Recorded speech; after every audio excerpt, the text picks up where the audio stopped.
Hello and welcome to Byju's IAS. Let's get started and look into the first article. The first article here is speaking about bioterrorism. What is bioterrorism?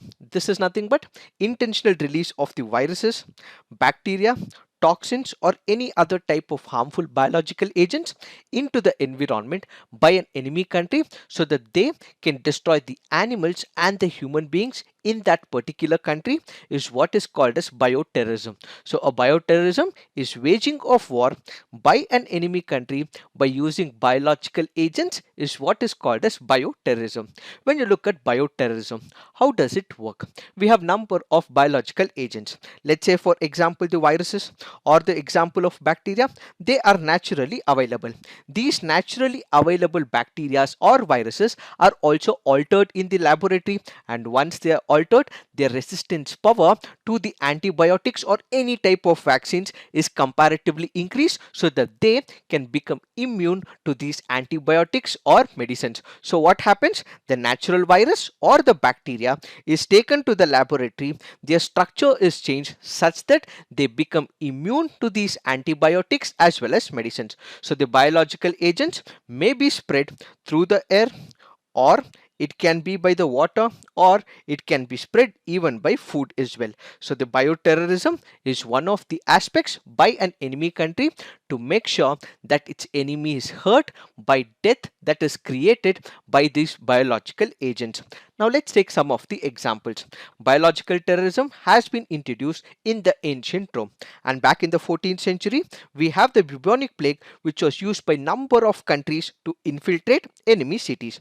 And during the World War I, we have Germany, which also launched a biological sabotage against whom?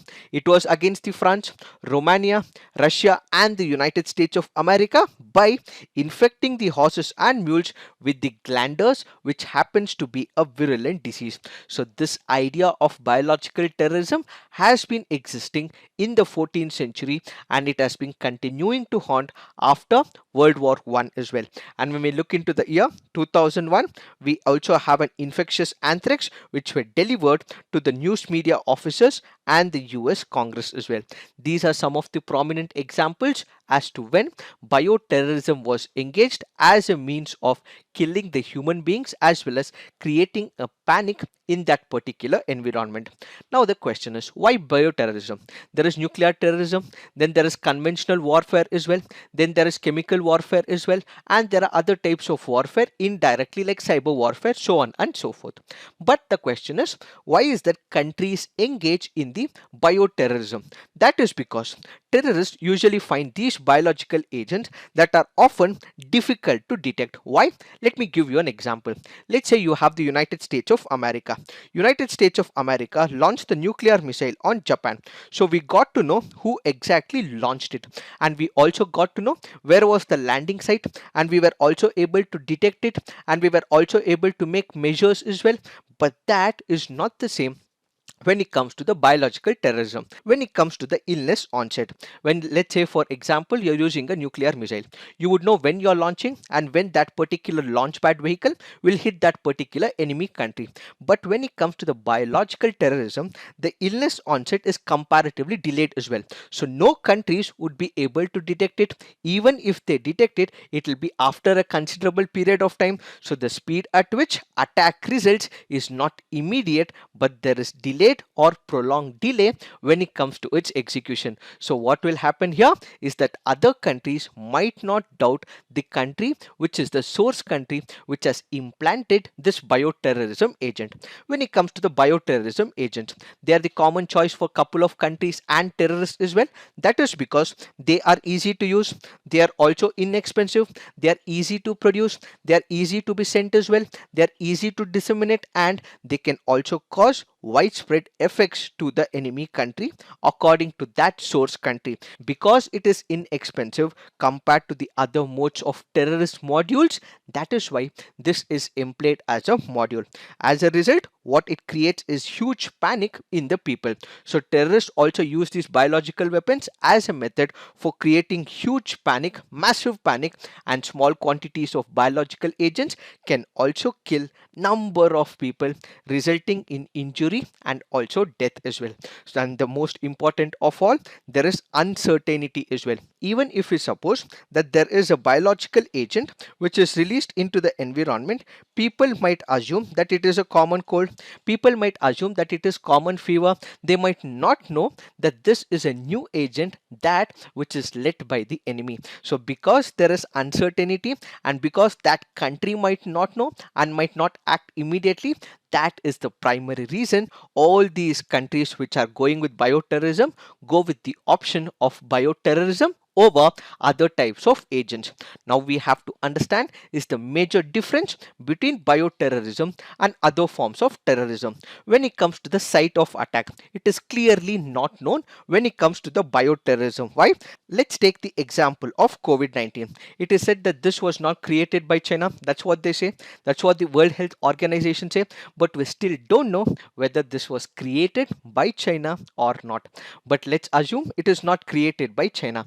So what will happen when it comes to the bioterrorism is that this will not have a restricted site. So what exactly happened in COVID-19? What was born in China was spread to number of countries world over.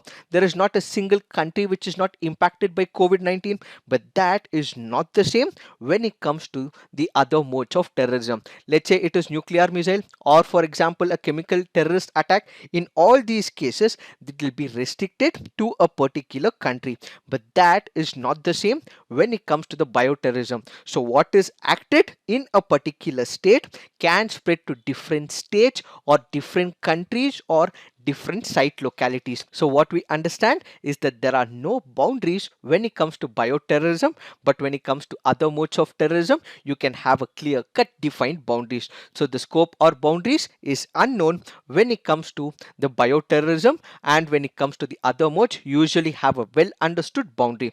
The distribution of the affected patients will not be constricted to a particular locality when it comes to the bioterrorism, but when it comes to the other sources of terrorism, it will be restricted to a particular place. So let's take the nuclear terrorism. In this particular case, United States of America launched a bomb on Japan, so all the people who are suffering will be only from Japan. But now let's take the example of COVID-19. So who are the people impacted? Not only Chinese, but the world over, irrespective of religion, irrespective of caste, irrespective of ethnicity, continent and country, the world is suffering. So we do not have a defined boundary or a geography when it comes to the bioterrorism. These happens to be some of the differences between the bioterrorism and other forms of terrorism. Now what we have to look at is the classification of these agents. When it comes to the classification, there are three categories. One is category A, category B, and then category C. How is this categorized? Basically, when you look at the bioterrorism as a module, it depends on the ability of that particular biological agent to be decimated. So let's say if we are able to move it from one place to another, so how much of decimation is possible from that biological agent is first considered for the risk. Then what we have is the mortality rate. In case it is creating large number of deaths for the animals and for the people, that is also considered. And finally, if it is able to create huge amount of public panic, that is considered. So the three important criteria is: one is about decimation, second is about mortality rate, and third is about the public panic. So all these cases are considered, and according to the category, category A poses the highest risk to the national security because all these cases will increase. And when it comes to the category B, this is comparatively lesser than A but more than category C. So this will be having the second level when it comes to the bioterrorism. Why? Because its mortality rate is comparatively lesser than A but more than category C. And then finally we have the category C, which happens to be the third level when it comes to the classification. Let's take the example of category A once. We have anthrax, botulism, plague, smallpox, tularemia, and when it comes to Category B, we have the West Nile virus, calicivirus, hepatitis A, and when it comes to category C, we have the influenza, SARS, and rabies. These are some of the examples when it comes to the classification of the agents. Now, what we have to look at, are there any instances where there has been a bioterrorism attack in India? Actually, when you look at the official data, there are nothing like that. There is no bioterrorism that has been engaged against India, but there are unofficial channels which say that there have been certain instances. The government has said until now that there is no acts of bioterrorism engaged against India, but there are unofficial channels, word of mouth, which currently says that the spread of bubonic plague in Surat in 1994 caused several deaths, dengue hemorrhagic fever in Delhi in 1996, anthrax in Midnapur in 1999, encephalitis in Siliguri in 2001, and anthrax care in 2001 at Mantralaya in Mumbai are some of the unofficial bioterrorism acts, say some of the words of the people. Now, what we have to focus is on the concerns. So, what are the various concerns of bioterrorism with respect to India? What exactly happens with India? We have a high population density. We are the second largest population in the world. We are living in subtropical climatic conditions. We have poor hygiene and the sanitation conditions are not that good, provided we also have worst of the health infrastructure as well.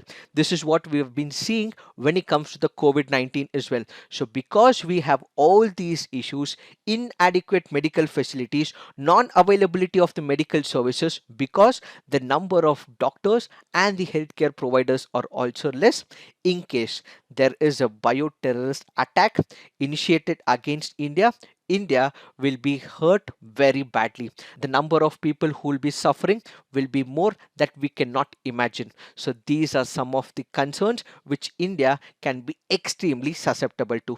So how do we overcome this? What are the measures that we may have to take? This can be categorized into three different modules. What are these three different modules? We will have to look at it at the national level. What are the steps that we may have to take with respect to India? We have to look at it at the global level. What are the steps that the world community has to take together, and what is that as a research that we have to develop going forward? First up, at the national level, there are a number of coordination and efforts that is required by different governmental agencies. We have the intelligence agencies. Let's take for example, we have the External Intelligence Agency, which happens to be RAW, and the Intelligence Bureau, which happens to be the Internal Intelligence Correction one. So what we require is the coordination and efforts of different agencies like the Intelligence Bureau, the Army, the law enforcement machinery. When you look about law enforcement machinery, you have the police, you also have other people who are important when it comes to the execution of law and order. And finally, we have the health departments and civil administration all come up together. They discuss how they can overcome in case there is an attack of bioterrorism. So what we require is a coordinated approach of all these agencies to come up together, create a plan for us, and in case there is an act that is perpetuated, we should be in a position to take it on. What we also require is developing and stockpiling vaccines and also antimicrobial medicines as well.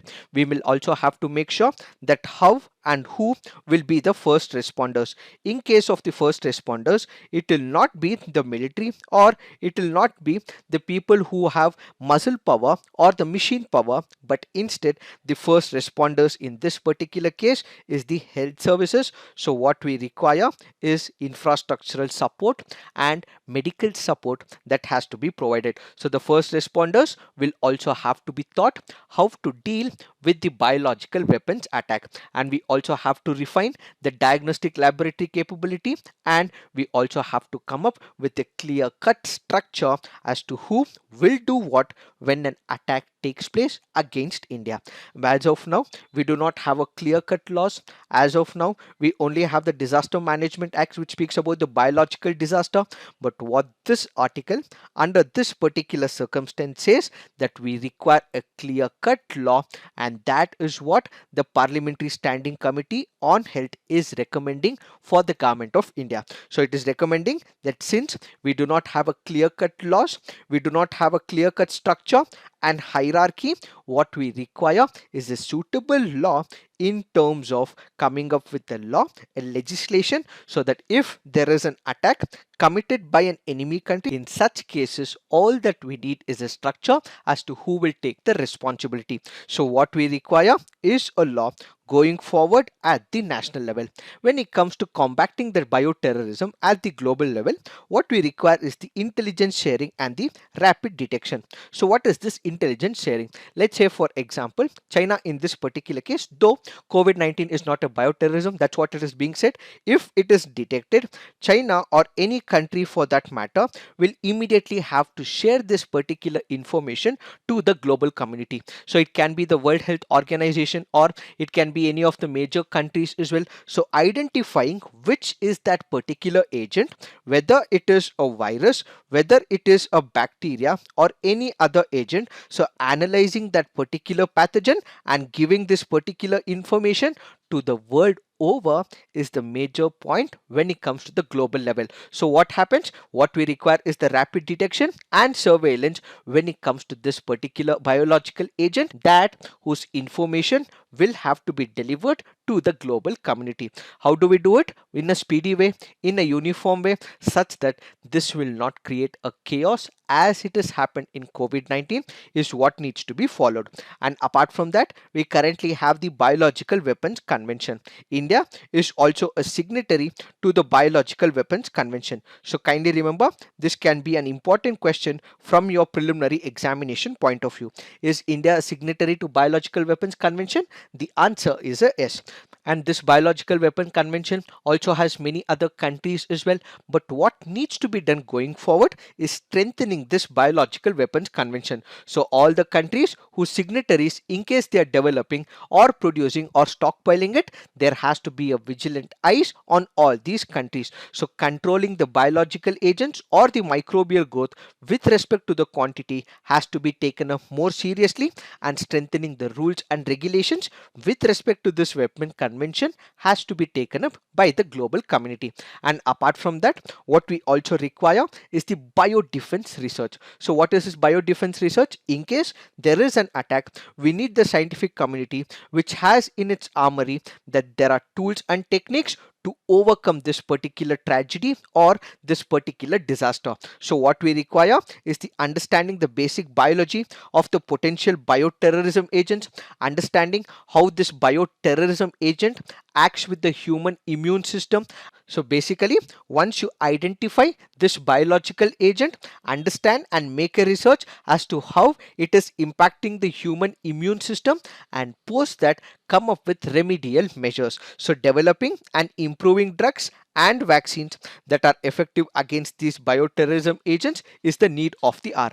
And this has to be done quickly and accurately by diagnosing diseases that which is impacted by that particular agent. So establishing resources, biosafety laboratories to facilitate this biological research should be taken up by the global community. So going forward, we have to make sure that as of now, studies with respect to the bioterrorism is comparatively less in India, and in fact it is insufficient as well. So what we require is a study of the bioterrorism modules and measures that we have to take with respect to the counter bioterrorism. So all in all, what India has to do is conduct a study, come up with a law, says the Parliamentary Standing Committee on Health in this particular case.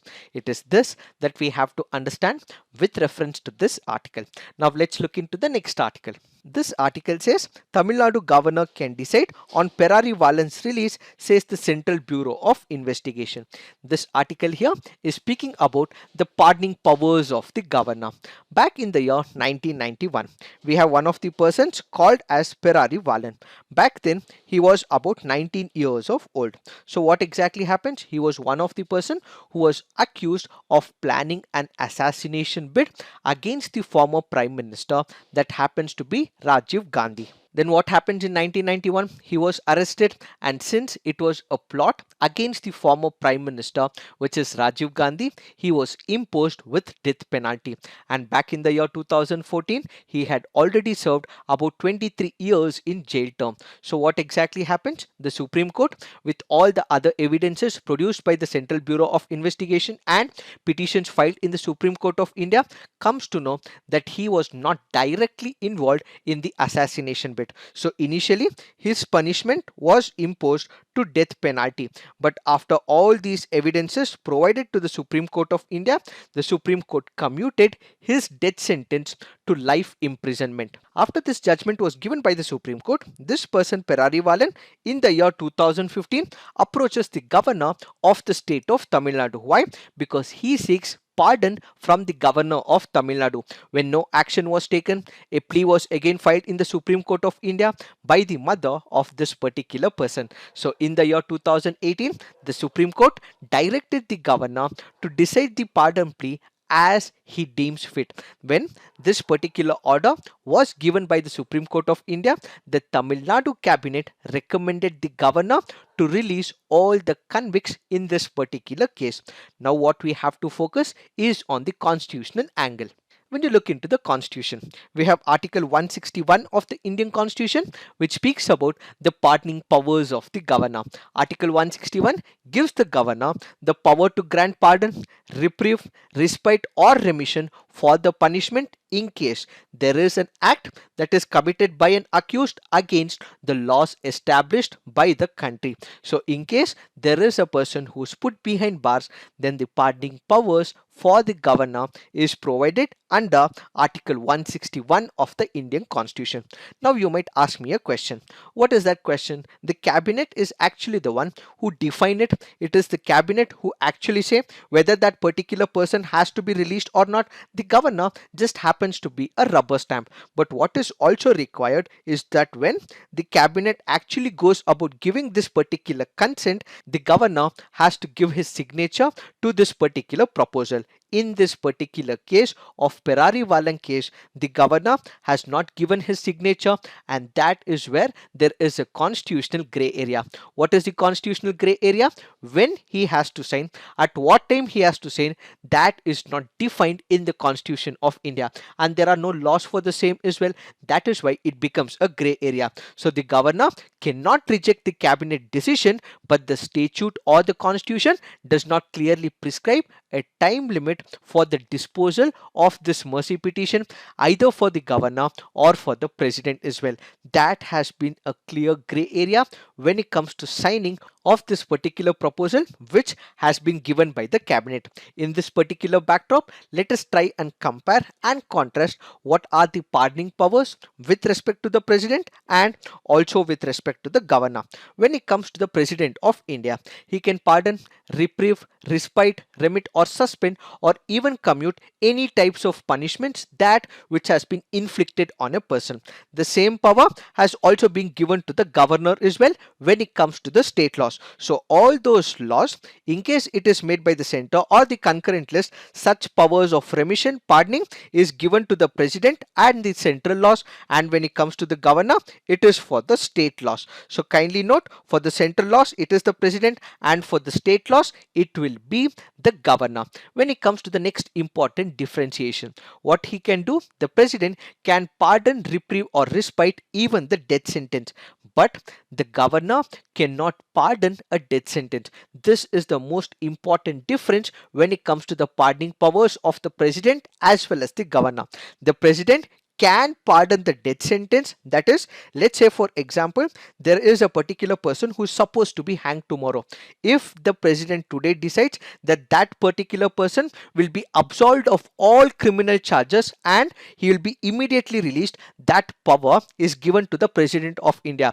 But if there is a person who will be hanged tomorrow, and whether this particular absolving power given to the governor, no, that power is only given to the president and not to the governor. So kindly remember, a pardoning a death sentence is the power given only to the president, and that is not given to the governor. Now let's take another example. Let's say there is a court martial. So what is a court martial? It is nothing but a military court. If this military court actually suspects that there is a soldier who's committed a crime, so for this particular crime committed by the soldiers, there will also be a conviction as well. So he might be given a punishment. So in this particular case, the president has the power to grant pardon, reprieve, respite, suspension, remission, or commutation of that particular punishment. That power with respect to the military court is not provided to the governor. This power is explicitly provided only to the president of India, but that is not the same when it comes to the governor's activities. It is this that we have to understand with reference to this article. Now let's look into the next article. This article says Ayurveda PGs will perform surgeries soon. According to a new government notification, all the postgraduate students in Ayurveda will now be trained and allowed to perform a number of surgeries with respect to general surgery, ENT, ophthalmology, and dental procedure. In this particular backdrop, let us try and understand what is the notification released by the Government of India and what are the various concerns voiced by the Indian Medical Association. When it comes to the central government has amended the Indian Medicine Central Council Regulations of 2016. According to this amended regulation, the central government is planning to introduce formal training to all the post-graduation students as part of the curriculum when it comes to the Ayurveda. So people who have been studying Ayurveda as one of the medicinal courses, and in case they have the post graduation as part of the curriculum, what they will have is procedures with respect to the surgeries. So the post graduation scholars will be practically trained. They will be asked to independently perform all types of activities and procedures when it comes to surgery. So the students will be trained in two streams of surgery. One is what is called as MS Ayurveda, which is called as Shalya Tantra, that is to do with general surgery, and the next is what is called as MS Ayurveda Shalakya Tantra, which is disease of the eye, ear, nose, throat, head, and orodentistry. So going forward, they would be able to perform surgeries, says this particular notification. Now what we have to focus is on various concerns voiced by the Indian Medical Association. So what are the concerns voiced by the Indian Medical Association? When you look into the past viewpoints of the Indian Medical Association, they had opposed such policies by the central government, especially to mix the modern medicine with that of the traditional medicines. So what are the modern medicines? We have the allopathy. So what are the traditional medicines? We have Ayurveda, we have Unani, Siddha, and homeopathy. So in the past, the government was trying to integrate and mix up Ayurveda system with that of the new modern system. When that policy was initially come up by the central government, the Indian Medical Association had opposed that particular view. So there is an expectation that they will oppose this particular notification going forward as well. The Indian Medical Association president in the past had called such an integrative system of medicine that will produce what is called as the hybrid doctors. So who are these hybrid doctors? They are the ones who do not have basic idea about the modern medicine. When you look at the allopathy doctors, they have studied 5 years of medicine. They would know how the entire body functions. But when it comes to the Ayurveda, their system of studying is totally different. And all of a sudden, when they are asked to perform surgeries, they might not be good in performing such activities, and it can harm the patients. And as a result, what it will produce is the hybrid doctors, says the Indian Medical Association president in the past. So going forward, we will have more editorials and columns with respect to the same issue. Then we will take up this analysis in an elaborate way. Now let's look into the next article. This article here is speaking about moratorium on the banks. We have discussed about this particular issue in our past CNAs, and what we will be focusing today is only with respect to what is called as the moratorium.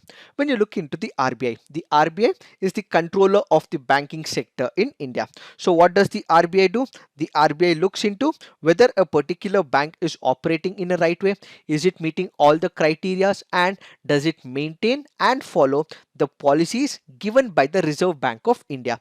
In case there is any violation and in case there are harm that is being inflicted to the depositors' money, who will pitch in? It is the Reserve Bank of India.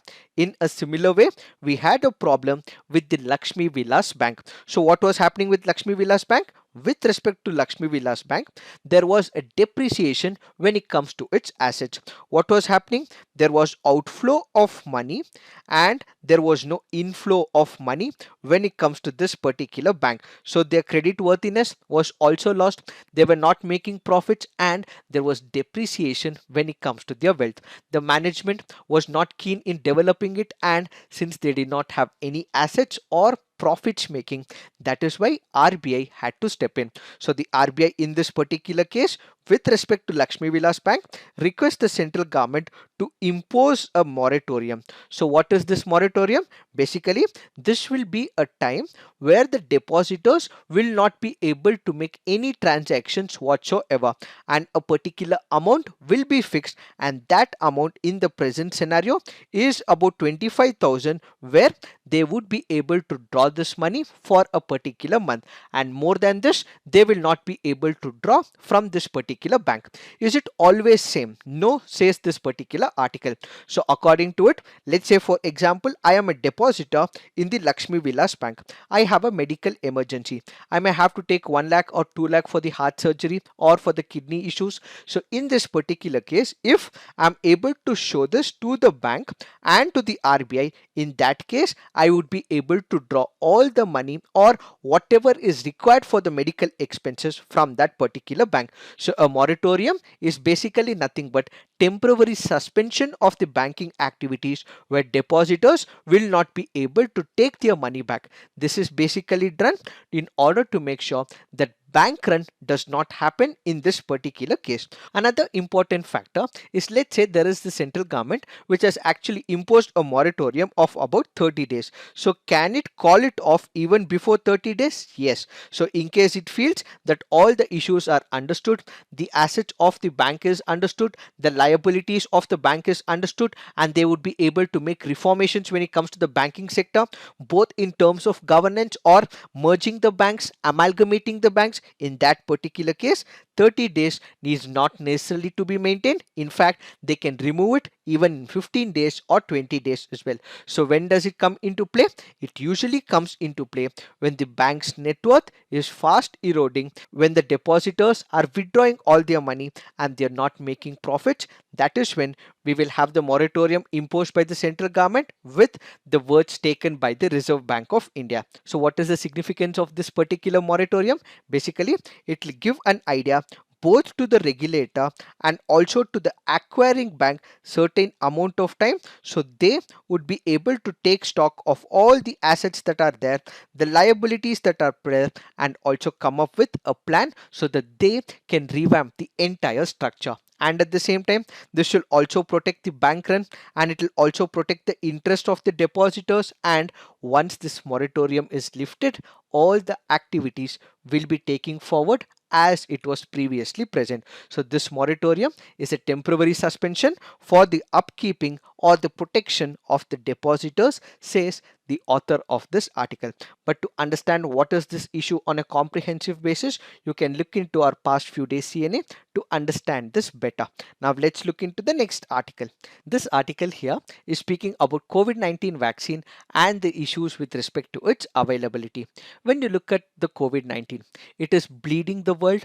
Economy has been suffering, health has been impacted, number of people have lost their near and dear ones, and people have passed away as well. In this particular backdrop, when scientific community started investing on the vaccine, this is for the very first time that the vaccine is going to be developed at a faster pace than ever before in the history of humankind. So kindly remember, this article here is speaking about all the challenges when it comes to the availability of COVID-19 vaccine.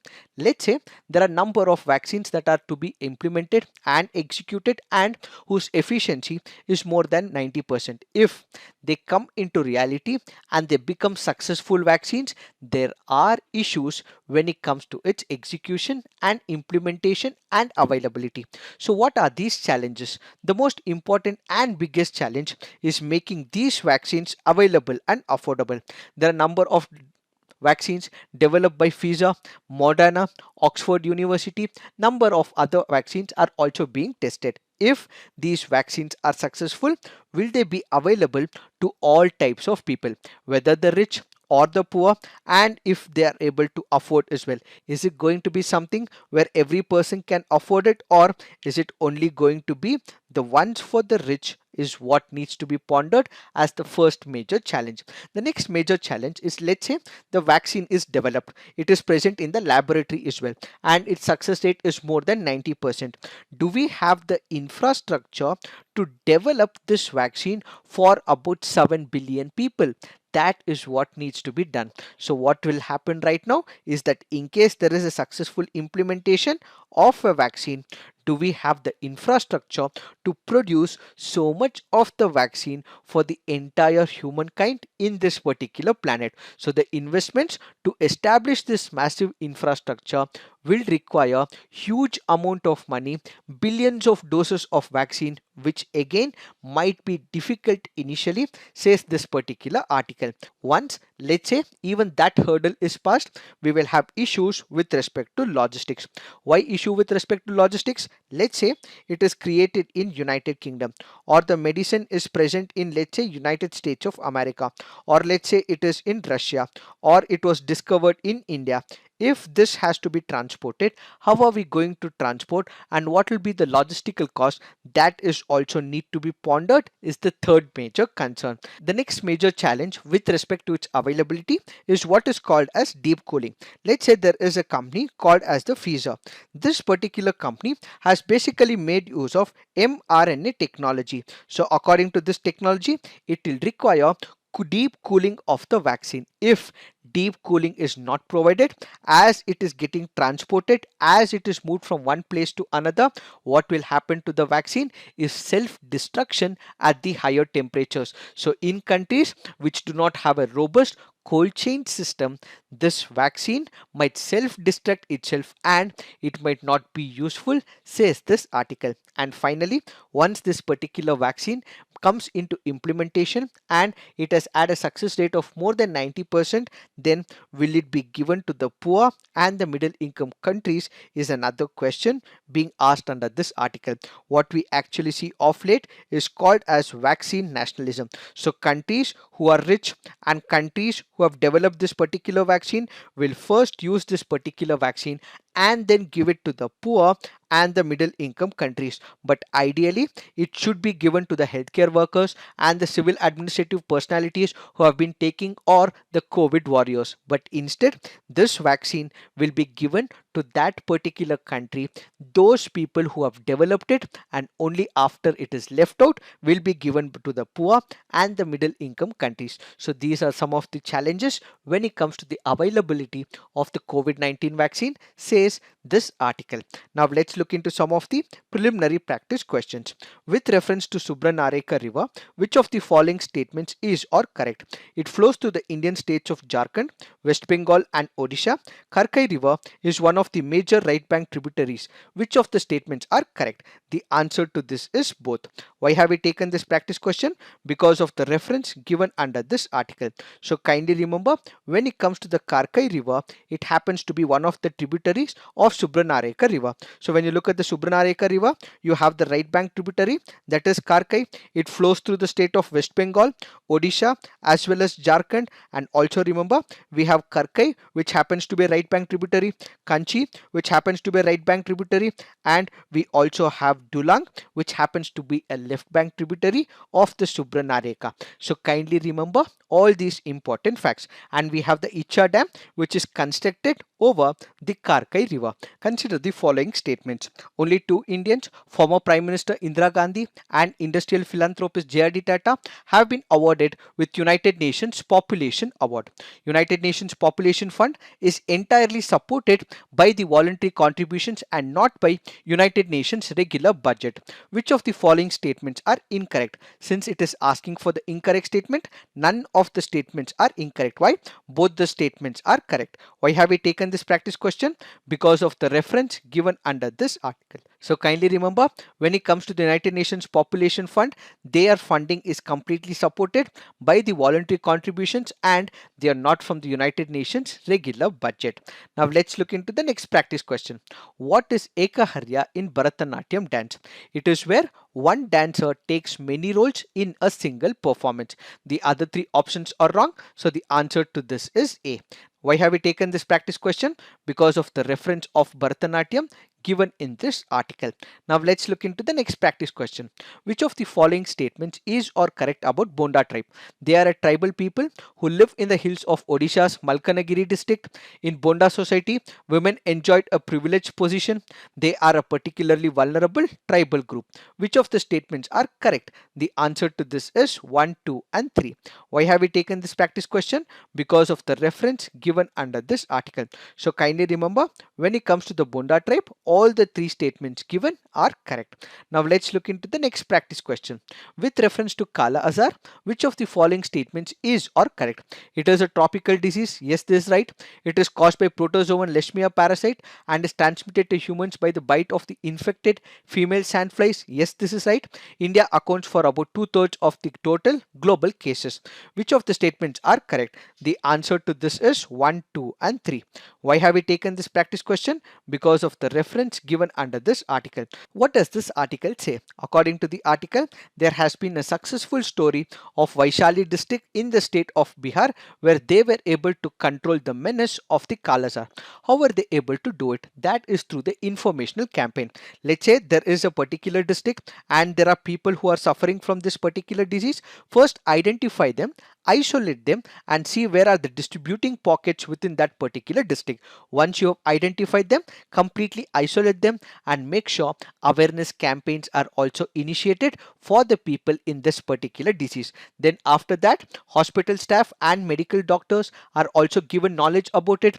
They are also trained as well, and once we identify this particular pocket and people, what we require is indoor residual spraying as well. So what will happen is that all the sandflies are immediately killed, and post that there is constant monitoring in this particular village for complete control of the Kalazar. So kindly remember, Kalazar is nothing but a tropical disease characterized by irregular fever, weight loss, anemia, swelling of the spleen as well as liver. Now let's look into the next practice question. If you want to see gharials in their natural habitat, which one of the following is the best place to visit? Is it Bitakarnika mangroves, Chambal River, Pulikat Lake or Deepor Bill? The answer to this is Chambal River. Now let's look into the mains practice question. What is bioterrorism? How are the agents classified? Discuss the measures to combat bioterrorism. Next question.